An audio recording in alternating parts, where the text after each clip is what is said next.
Palavra de Deus, irmãos. Êxodo, capítulo de número 3. Livro de Êxodo, capítulo 3. Nós vamos fazer a leitura a partir do versículo 1.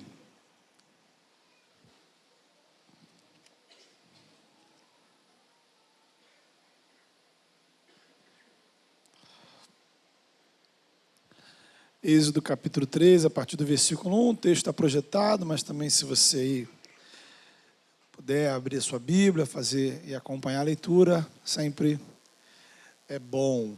A palavra de Deus nos diz assim: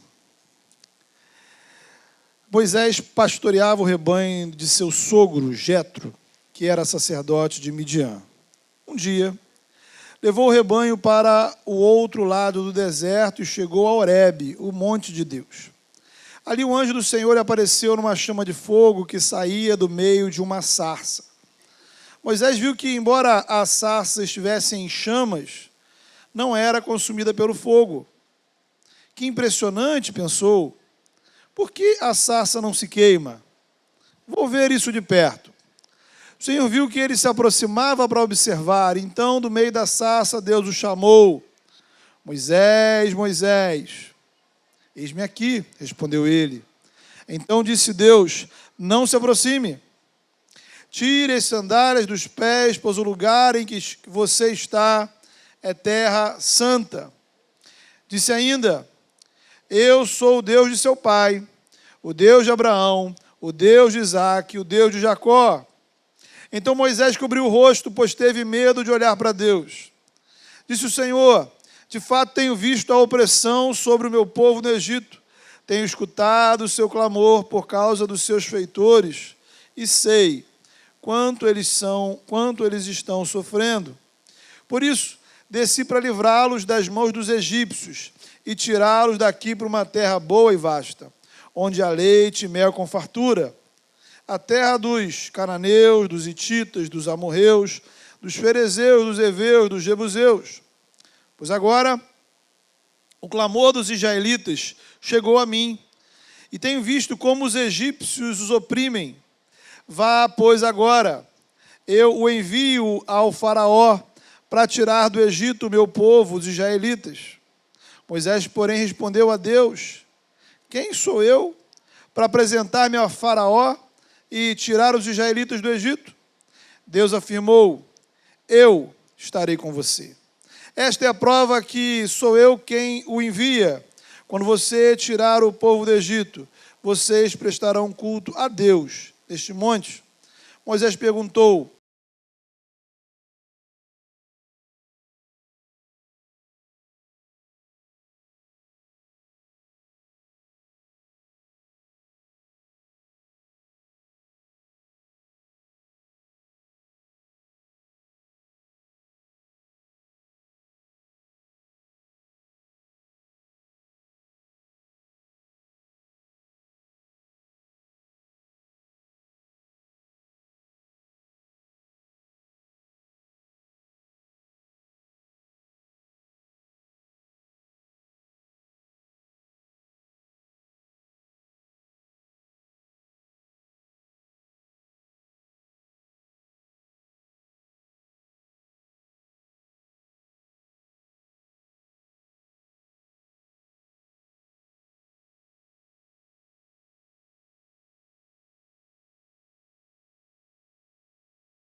nome pelo qual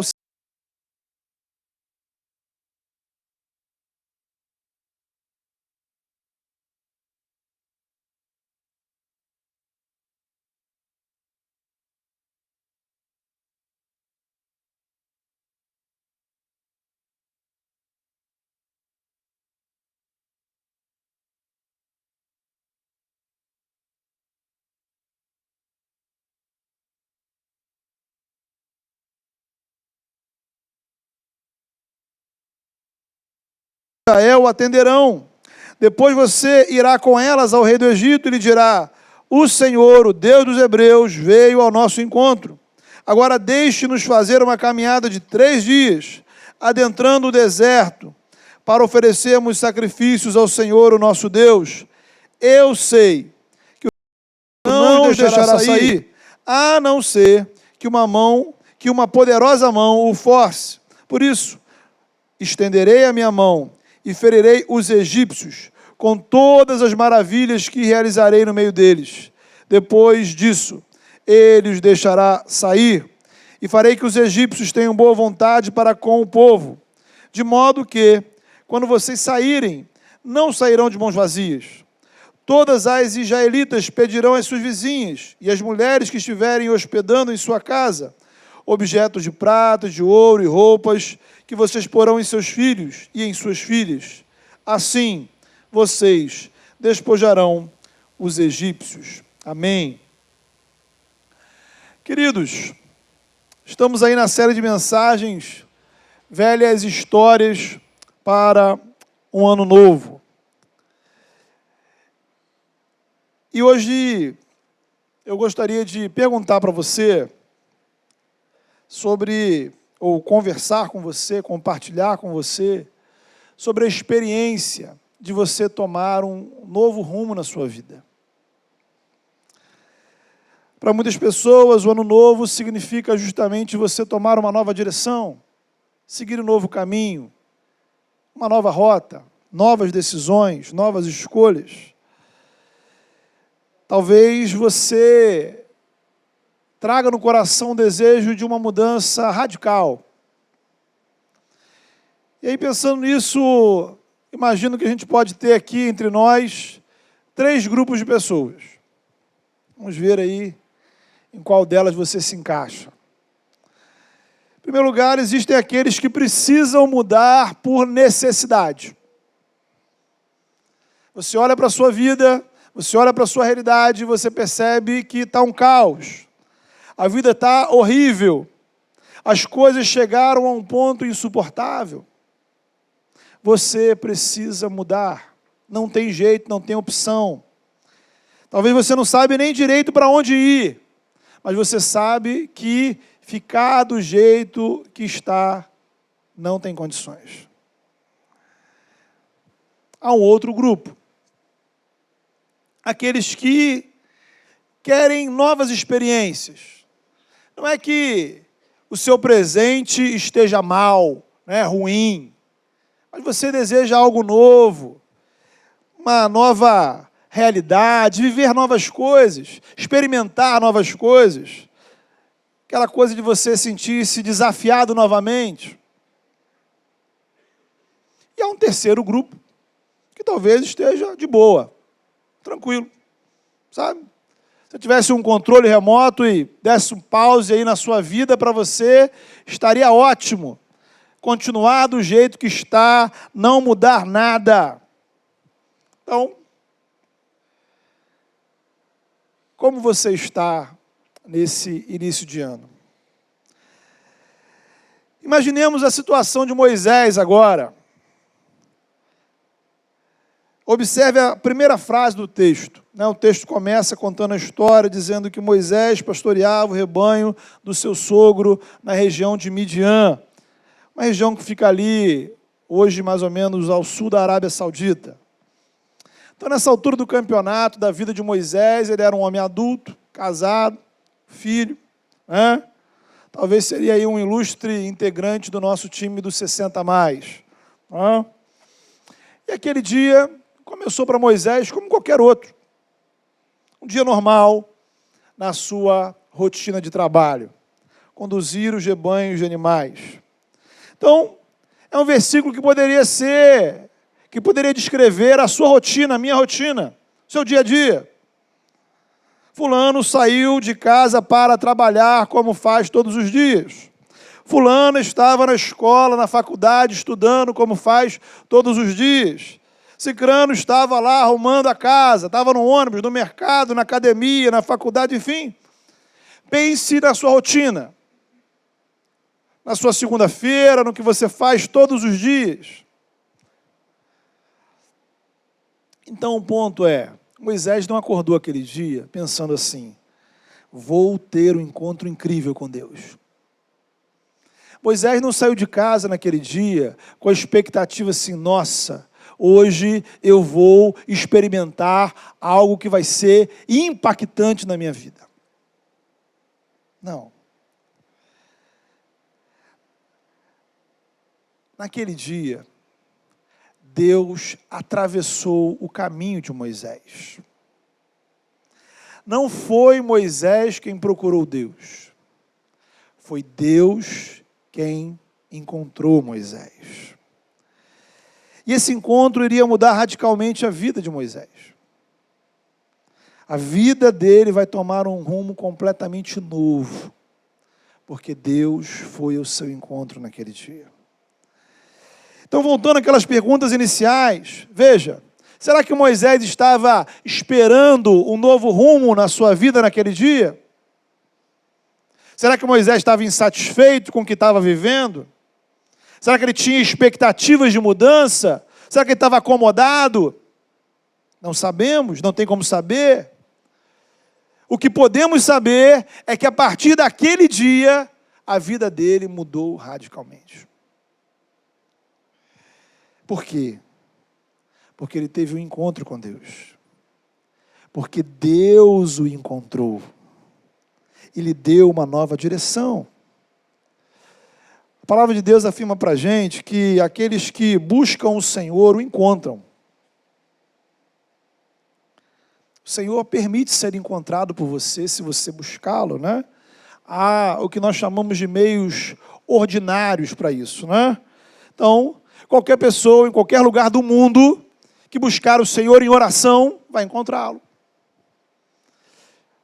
A Escritura, ela é um espaço onde encontramos o Senhor. Ele se revela no Evangelho registrado na Palavra. A igreja é um espaço de encontro com o Senhor, porque Deus manifesta a presença dele no meio do seu povo, na comunhão com os irmãos, na celebração da ceia, na adoração. Então, há formas de nós nos encontrarmos regularmente com o Senhor. É o que chamamos de meios de graça. Todavia, a palavra de Deus também nos mostra uma outra realidade. Aqueles que estão procurando Deus e vão encontrá-lo. Mas também, Deus encontra aqueles que não estão o procurando. Abraão foi chamado por Deus, mas Abraão não estava procurando Deus. Paulo foi encontrado por Jesus, mas ele não estava procurando Jesus. O caso de Moisés aqui, na verdade, a gente pode afirmar que às vezes Deus encontra aqueles que não querem ser encontrados. Deus encontrou Jonas através de um peixe. Mas Jonas não queria encontrar Deus. Então talvez seu caso aqui seja muito parecido com o de Moisés. Note bem. Você saiu de casa hoje para um dia normal. Na sua rotina, normalmente, aos domingos, você vai ao culto. Normalmente, você que está acompanhando de casa, acompanha a transmissão dos cultos. Então, possivelmente, talvez você não venha aqui hoje para tomar um novo rumo na sua vida. Talvez, se você conseguir algumas bênçãos do Senhor, pô, legal, bacana, né? Quem não quer bênçãos, né? Mas tomar um novo rumo, mudar de vida, não. Você já tem problemas demais, né? Você tem planos. Daqui a pouco é almoço, amanhã tem trabalho, carnaval está chegando, semana tem boletos para pagar.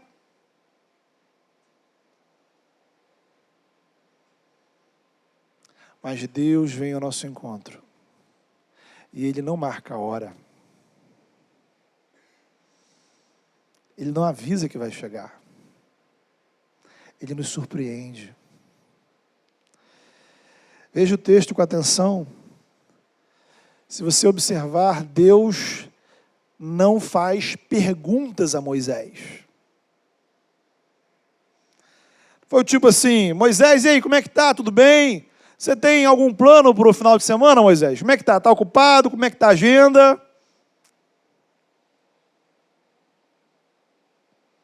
Na verdade, a pergunta deveria ser: Moisés, você tem algum plano para os próximos 40 anos? Vai estar ocupado, Moisés? Então, disso, irmãos, a gente percebe o seguinte: Deus não te trouxe aqui para perguntar como você está. Deus não veio a seu encontro para simplesmente ouvir das suas frustrações, das suas tristezas, ou dos seus planos, dos seus projetos, dos seus sonhos. Talvez Deus trouxe você aqui nessa manhã, porque Ele quer dar a você um novo rumo na sua vida, uma nova direção, um novo caminho, uma nova rota. Deus tem planos para a sua vida. Talvez você não tenha planos para a sua vida espiritual. Talvez para você está tudo bem. Ou talvez você esteja tão frustrado, tão desanimado que você já desistiu. Ou talvez você queira mudar uma série de coisas na sua vida. Mas nada disso tem a ver com o Senhor. Na verdade, Deus tem pensado muito em você. E Ele, inclusive, resolveu vir ao seu encontro para encontrar você. Veja como o Evangelho, né? Há uma música famosa cantada pela Rita Lee, onde os primeiros versos dizem assim: um belo dia resolvi mudar e fazer tudo o que eu queria fazer. É uma música que resume bem a mentalidade de muitas pessoas para esses dias de carnaval. E a gente vê como o Evangelho é diferente. Um belo dia, Deus resolveu mudar a minha vida. E um belo dia, Deus resolveu me chamar para fazer coisas que eu nunca pensei em fazer. Ah, irmãos, esse é o motivo da gente dizer aleluia, louvar o Senhor, glórias ao Senhor, porque um belo dia, um belíssimo dia, Ele resolveu mudar a minha vida. E me chamar a fazer algo que eu nunca pensei em fazer. E louvado seja Deus, porque hoje nós estamos aqui reunidos, por causa desse belo dia, por causa desse chamado do Senhor. E quem sabe, meu irmão, minha irmã, este não é o belo dia onde o Senhor chama você a uma mudança de vida. O belo dia onde sua vida vai tomar uma nova direção, um novo rumo, novas decisões, uma nova rota. E aí você, de repente, vai passar a fazer, vai passar a se envolver, vai passar a participar, a praticar e a experimentar coisas que você nunca sequer imaginou. Então você não veio aqui para fazer as coisas que talvez você sempre quis fazer. O Senhor te chama para coisas novas, para novos rumos, para novos caminhos. Mas como é que tudo isso aconteceu lá com Moisés? Ora, Moisés estava lá cuidando da sua vida, do seu trabalho, do seu rebanho, e aí aparece uma coisa muito estranha, uma árvore pegando fogo, só que as folhas da árvore não queimavam, os galhos continuavam intactos. Que coisa estranha está acontecendo? Isso chama a atenção de Moisés. E aí Moisés olha para aquela árvore e resolve: eu vou me aproximar disso, eu quero ver isso de perto. E ele ouve uma voz que chama o seu nome: Moisés, Moisés. E aqui a gente vai encontrar, irmãos, um padrão do Evangelho. Um ponto muito importante quando a gente interpreta a Escritura é entender que a Bíblia tem diversos textos, centenas de histórias. O que nós precisamos fazer é buscar o padrão do Evangelho em todas elas. A essência do Evangelho é Jesus Cristo, sua vida, sua obra. Ele é o centro de tudo aquilo que Deus fez para redimir o universo e as nossas vidas. Então, em Jesus eu encontro o padrão de Deus, o padrão da salvação, o padrão da graça, e esse padrão me serve como parâmetro para interpretar cada um dos textos da palavra de Deus, de Gênesis a Apocalipse. Então, o primeiro aspecto desse padrão do Evangelho que eu encontro no texto, é que esse Deus, o Deus revelado em Jesus, é o Deus que vem ao nosso encontro. Não somos nós que vamos até Ele. Ele vem até nós. Deus, versículo 8 do texto vai dizer, eu desci para livrar o meu povo. Ele veio ao encontro de Moisés. Ele veio para salvar o povo de Israel. Deus veio ao nosso encontro através de Jesus Cristo, para que fôssemos libertos. A obra de Moisés aponta para a obra de Jesus. Moisés tirou o povo do Egito na esperança de uma nova terra, onde o povo iria viver em liberdade. Pela cruz, pela ressurreição, Jesus venceu o pecado, venceu a morte, venceu o mundo, para nos garantir novos céus e nova terra. Veja,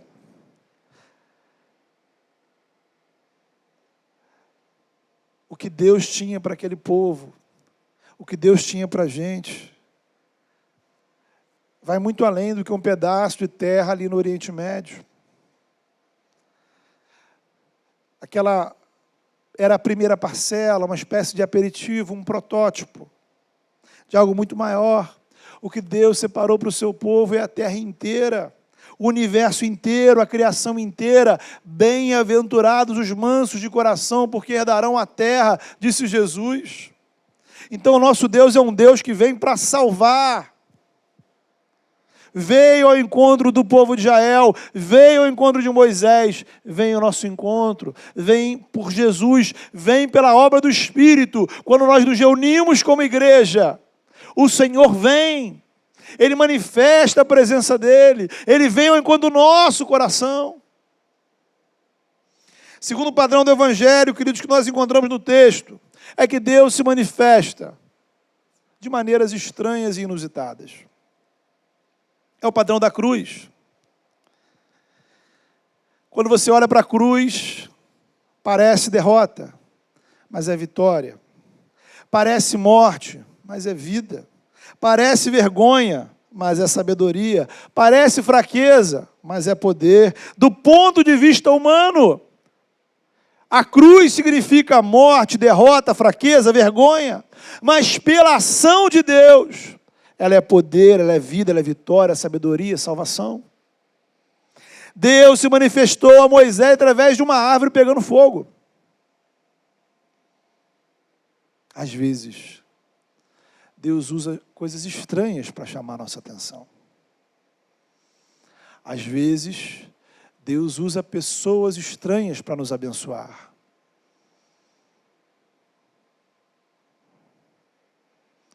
Pense naquela pessoa estranha que já te abençoou tantas vezes. Aqui tem várias. E por que Deus usa o estranho? Porque às vezes o normal não está funcionando. Às vezes você não presta atenção ao ordinário. Sabe?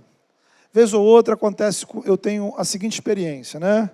Chega alguém, conversa comigo, pastor, eu passei por um deserto, eu passei por uma prova, eu passei por uma tribulação.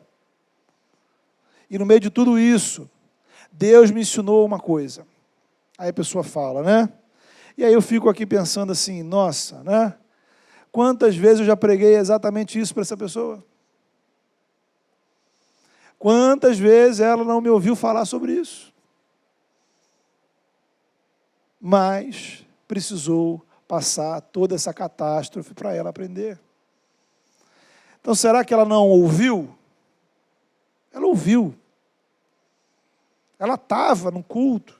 A pregação chegou até ela, chegou ao ouvido dela. Mas ela não processou aquela informação no coração. Então, às vezes, irmãos, Deus nos leva a situações extraordinárias. E às vezes esse extraordinário é ruim. Então, reflita sobre isso. Talvez você esteja atravessando algumas coisas na sua vida, porque Deus quer te chamar a atenção para algo maior.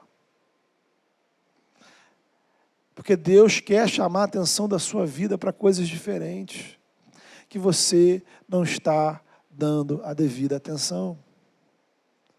Deus quer que você tome um novo rumo na sua vida. Então, em primeiro lugar, o padrão do Evangelho é que nós temos um Deus que vem ao nosso encontro. Em segundo lugar, é um Deus que se revela de formas inusitadas, de formas estranhas. É o padrão da cruz. Em terceiro lugar, é que Deus envia missionários. Veja você, qual era o chamado de Deus para Moisés aqui no texto? Moisés iria ser apenas um mensageiro. Ele iria até o Egito para dizer ao povo de Deus, olha, vocês serão salvos pelo Senhor. E dizer ao rei do Egito, o nosso Deus está mandando você soltar o nosso povo. Quem iria livrar o povo era Deus. Quem iria fazer milagres é Deus. Então a missão de Moisés era apenas anunciar o que Deus iria fazer. Está aí nos versículos 16 e 17. Anunciar ao povo de Israel, anunciar ao rei do Egito. Então Moisés não ia enfrentar Faraó. Moisés não iria libertar o povo. Ele seria apenas um anunciador do chamado de Deus para o povo. Veja, queridos, que o Evangelho tem uma espécie de ciclo de chamados. Deus chama pessoas para dizer a outras pessoas que Ele tem um chamado para elas. Veja, Deus chamou Moisés para dizer ao povo que Deus estava chamando. Deus me chamou para dizer a você que Ele tem um chamado na sua vida. E Ele chamou outras pessoas para dizer para mim que Ele tinha um chamado para mim. Esse é o processo do Evangelho. Somos chamados pelo Senhor, não para salvar as pessoas, mas para dizer para elas que Deus tem um chamado para elas. Deus as está chamando. E aí a gente vai para o quarto padrão do Evangelho que nós encontramos no texto. E esse padrão é que o encontro com Deus precede o chamado. O encontro com Deus antecede o chamado. Veja, é uma coisa óbvia, né? Mas é interessante a gente refletir sobre isso. Deus não mandou avisar para Moisés que ele tinha uma missão, né? Deus não mandou um recadinho. Houve um encontro. Primeiro houve Deus chamando Moisés para perto da sarça, para depois Deus mandar Moisés ao Egito. A sarça, irmãos, ela é o símbolo de quê? Do culto, desse momento. É quando você para e você contempla que Deus realiza algo extraordinário, grandioso, diante dos seus olhos. Estamos diante da presença do Todo-Poderoso. O lugar em que estamos é Terra Santa. Terra Santa não é um pedaço de terra em algum lugar do mundo. Terra Santa é todo e qualquer lugar em que o Deus vivo e poderoso manifesta a sua presença. E se aqui estamos na presença de Deus, esse é o lugar, irmãos, de comunhão e adoração. Comunhão e adoração. Comunhão significa proximidade. Adoração tem a ver com distância. Pense sobre isso. Em primeiro lugar, Deus chama Moisés a se aproximar. Vem, Moisés. Moisés vai. Quando Moisés começa a se aproximar, Deus fala: Moisés, para. Tira as sandálias dos pés. O curioso é que Moisés, na verdade, não tira a sandália dos pés. Se você prestar atenção no texto, quando ele percebe que é Deus que está falando, ele cobre o rosto. Ele temeu olhar para o Senhor. É o temor da presença de Deus. Então, queridos, o Evangelho fala de comunhão e de adoração, proximidade e distância. Em Jesus nós temos acesso à presença de Deus. Aprendemos a chamar Deus de Pai. Oramos ao nosso Pai. O véu do templo se rasgou.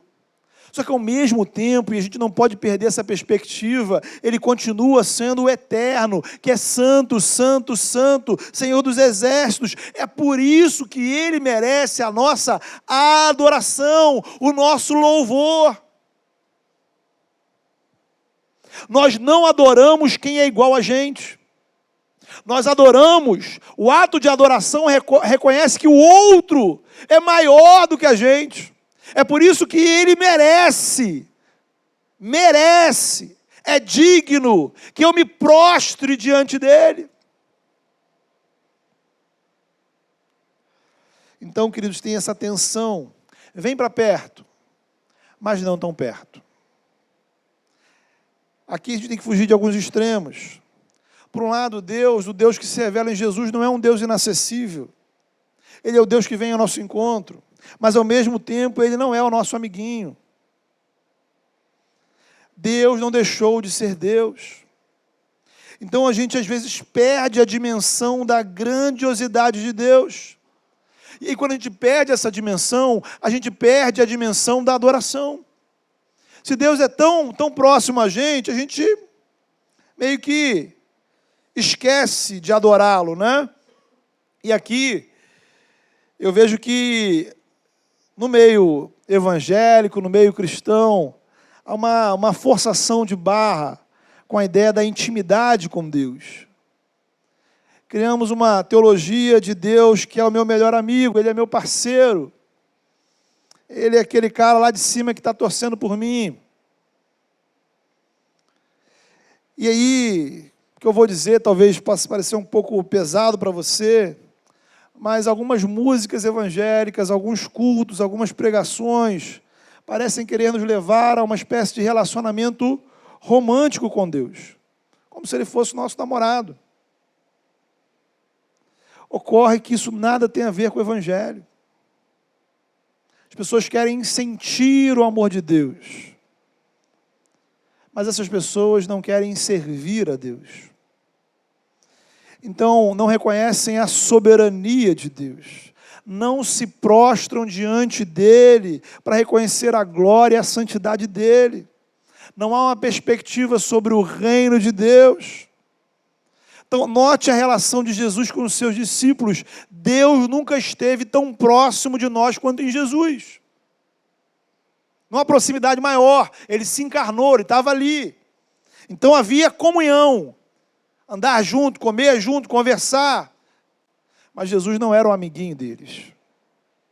Eles tinham uma relação de obediência ao Senhor. As pessoas, diante dos milagres de Jesus, se prostravam diante dele para adorá-lo.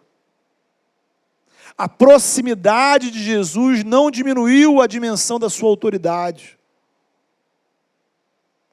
O tempo passou, o convívio aumentou, mas note, a percepção da adoração não diminuiu. Ao contrário, quanto mais eles conviviam com Jesus, mais eles entendiam a grandiosidade de quem estava com eles. Nas palavras de João Batista, ele é aquele diante do qual nós não somos dignos de desamarrar os cadarços dos tênis, né? Se fôssemos usar a linguagem de hoje. Mas às vezes a visão da intimidade com Deus, a gente acha que na verdade é o contrário, né? A gente senta, estica o pé e fala: Jesus, tira nossa sandália aí. A presença de Deus é lugar de comunhão, mas é lugar de adoração. Para a sua vida tomar um novo rumo, você precisa redefinir algumas práticas. O que é comunhão e o que é adoração. Tempo de proximidade, mas percepção da distância, de com quem você está lidando. E você está lidando com o eterno, o Criador, o soberano, o Todo-Poderoso. O quinto e último aspecto, irmãos, aqui do padrão do Evangelho, né? Então já falamos aqui de 4 padrões, né, que nós temos nesse texto. Primeiro, nós temos o Deus que vem ao nosso encontro. Nós temos o Deus que se revela no padrão da cruz, de maneira inusitada. Nós temos o Deus que envia missionários. Nós temos o Deus que nos chama para comunhão, para adoração. Quinto lugar, temos aqui a ressignificação do Egito.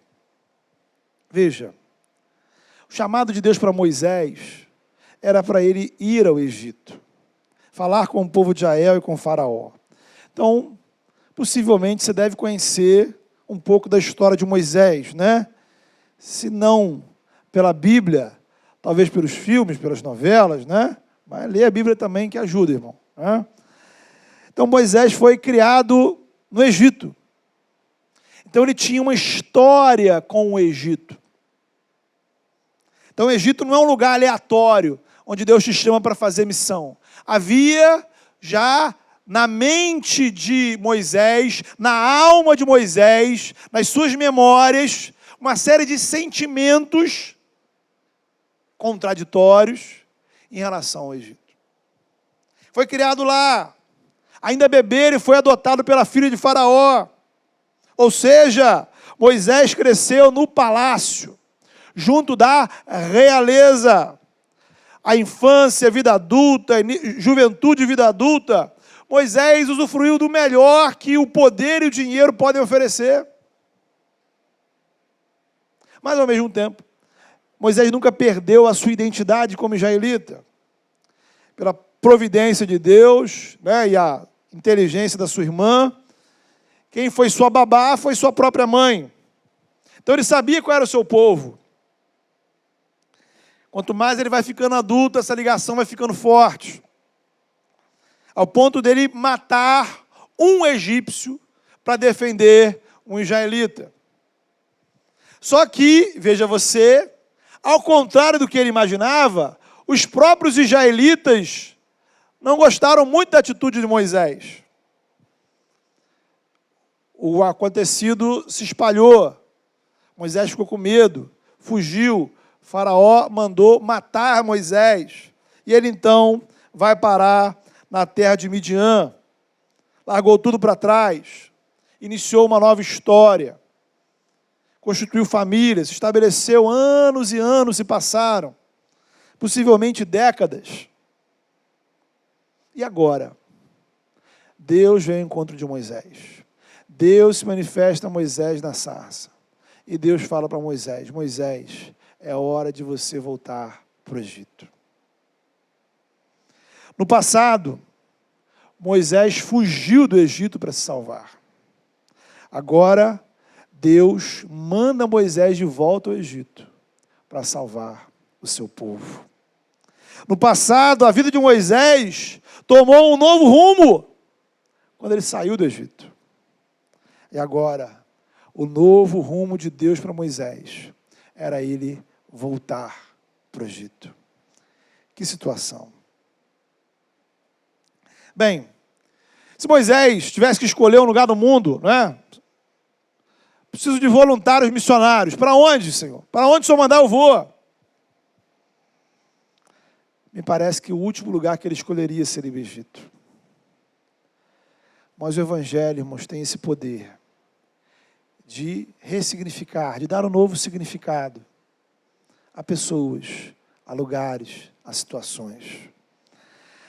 No passado, o Egito foi para Moisés um lugar de angústia e tristeza, mas agora seria o lugar da sua missão.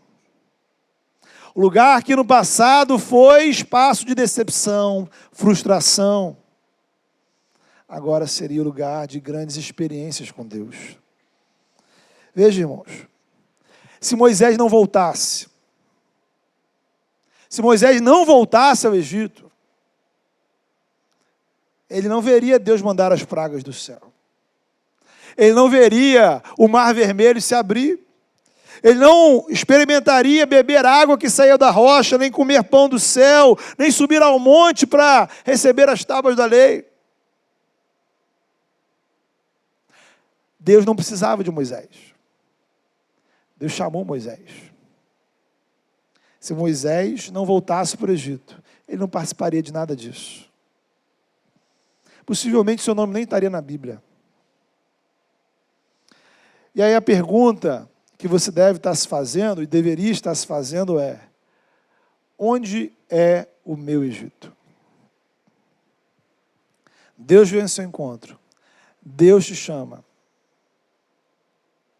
Onde é o seu Egito? Então, vou falar uma coisa para você que pode parecer estranha. Mas talvez o seu Egito seja a igreja. O lugar que Deus chamou você para servi-lo. O lugar que talvez no passado te trouxe muita decepção. Mas é o lugar em que aqueles que atendem ao chamado do Evangelho experimentam grandes coisas. O seu Egito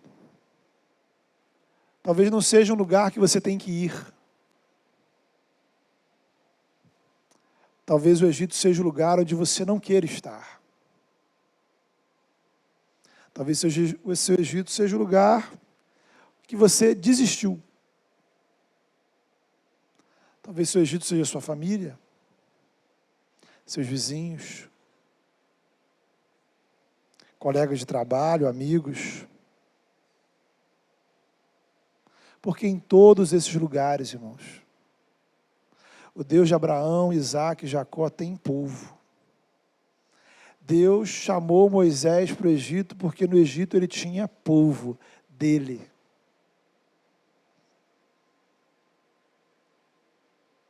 Deus tem pessoas que Ele quer que você seja instrumento para abençoar. Talvez o novo rumo da sua vida seja encarar os seus Egitos de frente. Assumir o seu lugar. Cumprir sua vocação. A história de Moisés continua. A gente vai ter alguns desses textos nas nossas devocionais da semana. Nós vamos ver que Moisés tentou ainda argumentar com o Senhor. Senhor, eu não sei falar. Senhor, envia outro. E tudo isso porque o Egito era desafiador para Moisés. Mas Deus foi vencendo cada uma das desculpas que Moisés tinha. Então, no início da pregação a gente falou, comparando com a música, né? De um belo dia em que você resolve mudar para fazer as coisas que você sempre quis fazer. O Evangelho é o belo dia que Deus veio ao seu encontro e que talvez Deus te mande estar em lugares ou ir para lugares e fazer coisas que talvez você não queria fazer, mas você precisa fazer. O seu lugar é no Egito. Midian é muito bom. Estou ali com os animais, minha família, uma tranquilidade, uma vida pacata. Mas não é o seu lugar. Eu preciso estar no lugar que Deus me chamou a estar. Feche seus olhos. Vamos orar ao Senhor. Faça como Moisés. Não tenha medo de apresentar ao Senhor os seus medos. Não tenha medo de apresentar ao Senhor as suas desculpas, justificativas. Por que você não quer ir? Por que você não quer fazer? Por que você não quer mudar? Por que você não quer fazer o que Deus te chama a fazer? Fale com Deus. Diga a verdade, seja honesto, seja sincero.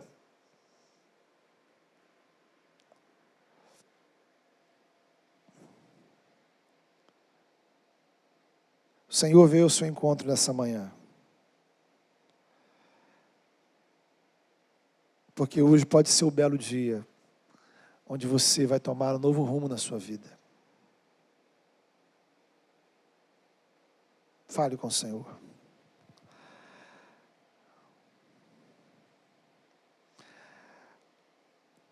Deus amado, nós estamos diante do Senhor. Nós estamos diante do Senhor, porque o Senhor veio ao nosso encontro. Pai, neste domingo saímos de casa, Senhor, talvez apenas, ó Pai, porque já é o nosso costume. Talvez porque queríamos estar com pessoas que nós gostamos. Então, para a gente, é uma rotina. Mas o Senhor veio ao nosso encontro de maneira surpreendente, de maneira incrível. E o Senhor nos chama. O Senhor se aproxima de nós, o Senhor nos chama à adoração e o Senhor nos envia para servi-lo. Mas diante de nós, ó Pai, há um grande desafio. Como nós podemos ir ao Egito? Ah, Pai, há tantas coisas que queremos fazer, tantos desejos, planos, sonhos. Ou mesmo, Senhor, nós estamos num estado, Senhor, que nós não queremos fazer nada. Não queremos mudar nada na nossa vida. Senhor, nessa manhã, leva o seu povo, Senhor, ao espaço da obediência, Senhor. Senhor, que a gente possa dizer, Senhor, eis-me aqui. Eu me prostro diante do Senhor. Eu reconheço a tua glória. Eu reconheço a tua santidade. Eu reconheço o teu amor. Eu reconheço o teu poder. Eu reconheço que tu és o meu Deus. E eu estou aqui para te servir, Senhor. E eu não quero estar em outro lugar, ó Pai, que não seja o centro da sua vontade, Senhor. Ainda que seja desafiador, ainda que eu tenha que enfrentar medos, ainda que eu tenha que enfrentar, Senhor, problemas, ainda que eu tenha que enfrentar limitações, ainda que eu tenha que enfrentar, Senhor, os meus medos interiores, ó Pai, traumas, questões, ó Pai, que trazemos na nossa história, na nossa alma, na nossa mente, em nome de Jesus. Leva-nos, ó Pai. Em nome de Jesus, ó Pai, com teu Espírito Santo, e convence o nosso coração. Abre os nossos olhos para ver a tua glória, Senhor. Abre, ó Pai, os nossos olhos para perceber a tua presença, Senhor. E que assim possamos ir na direção da tua vontade. Possamos ir na direção, ó Pai, do teu querer. Para a glória do teu nome, Senhor. Em nome de Jesus. Que nessa manhã, Senhor, pessoas aqui possam tomar uma decisão. E assumir, ó Pai, um novo rumo na sua vida. Que aqueles que assim oram, Senhor, confirma no coração. Confirma o chamado. Que assim como Moisés ouviu o seu nome, que possamos ouvir o Senhor chamando o nosso nome. E que possamos, ó Pai, sair deste domingo, sair deste culto, dispostos a um novo rumo na nossa vida com o Senhor. A novas práticas e novas decisões. Em nome de Jesus. Amém.